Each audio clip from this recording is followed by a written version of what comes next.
Loura. Et bon, Jamie Dissart, on va se faire le petit débrief de ce FC Metz OGC Nice. Et avant toute chose, je t'annonce que j'ai créé ma nouvelle page Facebook grâce à mon partenaire Aloura Shop, dont tu peux bénéficier de 10% avec mon code promo TonySa10. Donc n'hésite pas à aller sur le site pour faire tes petites emplettes. Donc voilà, le nouveau Facebook Tonissa, où il y aura des nouveautés, des exclusivités. Je te le mets en lien dans la description. Tu cliques sur le lien, tu t'abonnes, comme pour Instagram et comme pour Twitter. Et pour les pronos gagnants, évidemment, tu en as deux. Tu as Fabien Michino et Immobilito qui ont pronostiqué le 1 partout face à Metz. Et c'est parti pour le débrief de ce match FC Metz OGC Nice. Donc, c'est le retour de notre entraîneur Frédéric Antonetti, mais cette fois-ci sur le banc adverse, sur le banc du FC Metz. Voilà. Et dans ces 15 premières minutes, clairement, une première mi-temps bien maîtrisée. On conserve le ballon, on a la possession du ballon. Le FC Metz a du mal à suivre le rythme. Les Niçois se projettent vers l'avant. De temps en temps, c'est brouillon, je te le cache pas, mais il y a de la vitesse, il y a du rythme. Un jeu avéré quand même, hein, ça fait la différence par certains moments, tu vois. Et à la 12e minute, but de Boudaoui hors jeu alors que Guiri l'avait mis sur orbite et lui avait mis une passe super millimétrée, mais il a été signalé hors jeu. Et à la 17e, l'arbitre Hamel désigne le point de pénalty après consultation de l'AVAR sur une action d'Amine Gouiri où il frappe et le défenseur de Metz la touche de la tête, mais avant il la touche de la main. Ça fait penalty, c'est Amine Gouiri qui, auteur de l'action du penalty, va le tirer et qui le transforme et ça fait 1-0 pour l'OGC Nice. 20e minute de jeu, c'est la réponse de Metz sur un centre qui vient de la gauche, réception vers la droite, le joueur messin rentre dans la surface de réparation, frappe et c'est un arrêt de Walter Benitez. Du coup, du côté de l'OGC Nice, on a un petit peu laissé passer l'orage, hein, les deux actions messines qui ont suivi le but, hein, et concrètement c'est un blocus de l'équipe de l'OGC Nice, un pressing assez haut, clairement, on est assez constant, on est présent à la perte du ballon, on essaye de trouver la profondeur, on essaye de mettre de la vitesse, de trouver les espaces. On essaye de mettre de la créativité, on essaye de mettre de la vitesse. Clairement, on voit qu'en attaque, c'est tout pour le combat. La défense messine a du mal à contenir nos offensifs. Il manque juste le score, et vraiment de mettre ce deuxième but et de tuer ce match pour se mettre à l'abri dès la fin de première mi-temps et avant de commencer la deuxième. On tente des combinaisons, on tente des actions, clairement, on voit que les automatismes ne sont pas là, mais par contre, il y a un truc qui me fait plaisir dans cette première mi-temps, c'est cette envie de faire, cette envie de jouer, cette envie de jouer au football simplement. Pourquoi? Parce que on met de la vitesse, on met d'efficacité et clairement, ça fait toute la différence. Il manque ce deuxième but pour mettre le KO.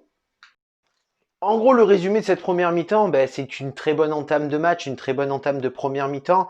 Bon, souvent à l'arrière, c'est encore brouillon puisqu'on arrive quand même à pouvoir se faire prendre dans le dos de la défense, de notre propre défense, et de se prendre un but sur un contre. Donc clairement, ça fait chier quoi, parce que bon, tu te dis qu'à tout moment, tu es capable de se faire remonter au score, tu vois. Bon.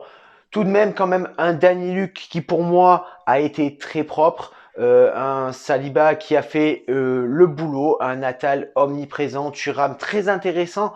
Boudaoui aussi, parce que au final, si cette vitesse a pu être mise dans cette première mi-temps, c'est tout simplement le fait que Boudaoui et Thuram étaient un petit peu partout sur le terrain et qui a fait que Cette vitesse a pu être mise grâce à Boudaoui et Thuram, puisque dans la composition du match, au début, je me suis dit, putain, Boudaoui et Thuram en milieu de terrain, à deux milieux de terrain, on va galérer les gars. Hein. Je sais pas, c'est pas la 60e minute que je vais éteindre le match, c'est à la 10e minute. Mais pourtant, on a fait quand même le taf. Atal qui a été très actif et très omniprésent aussi. Vraiment, le seul bémol, c'est de ne pas avoir fait le break dans cette première mi-temps. La deuxième mi-temps est quand même à l'image de tout simplement la première. On continue à mettre de la vitesse, on continue à être combatif, il y a du mouvement, on utilise les espaces pour trouver les profondeurs, on essaye de tuer le match dès le début. Ça reste assez brouillon tout de même, quand même, on va dire dans la finalité de nos actions, dans la finalité de notre jeu, mais on essaie de temporiser notre maîtrise, on essaye de rester maître du jeu et surtout ça fait plaisir de voir l'OGC Nice quand même qui arrive à jouer un petit peu plus que 15-20 minutes d'un match. Voilà, on a fait une bonne heure, vraiment une très grosse bonne heure de bon jeu où on a montré de l'envie, de l'agressivité, du pressing. Franchement, ça a été un match qui a été quasi abouti. Je dis bien quasi.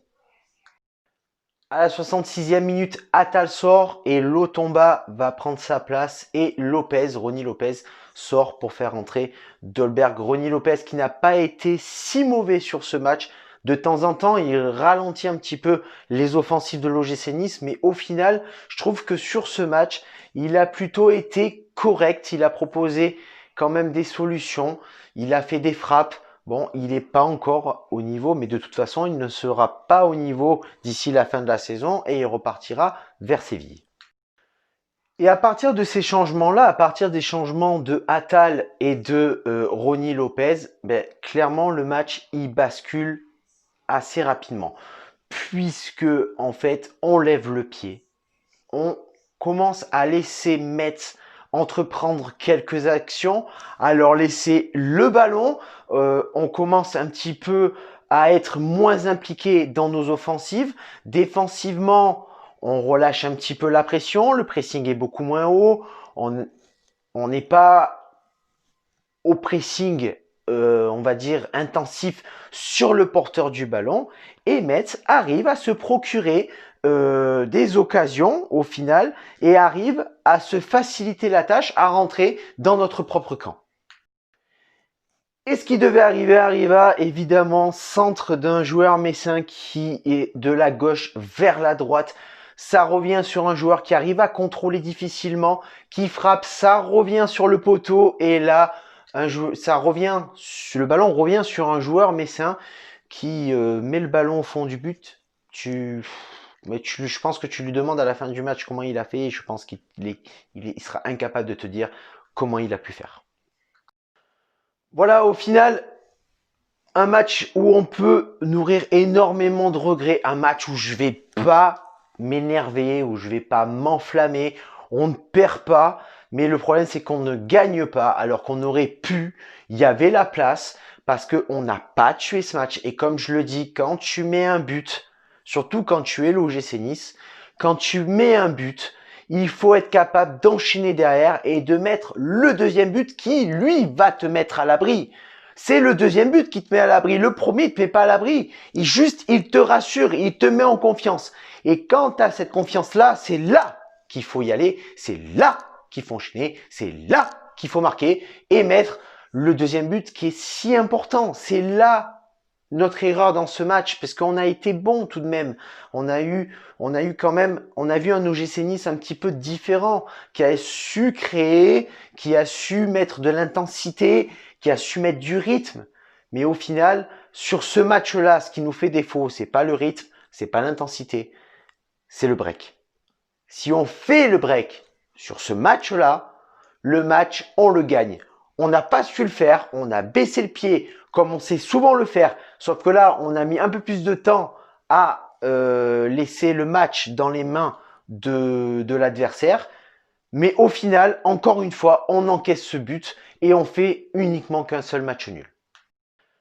Sur ce, Amit Nissar, n'hésite pas à t'abonner à ma page Facebook qui est nouvelle, mon Instagram, mon Twitter qui sont dans les descriptions. N'hésite pas à t'abonner à ma page YouTube aussi, à liker, à partager, à commenter. C'est pour le référencement, ça me fait plaisir et surtout ça m'aide à progresser. Sur ce,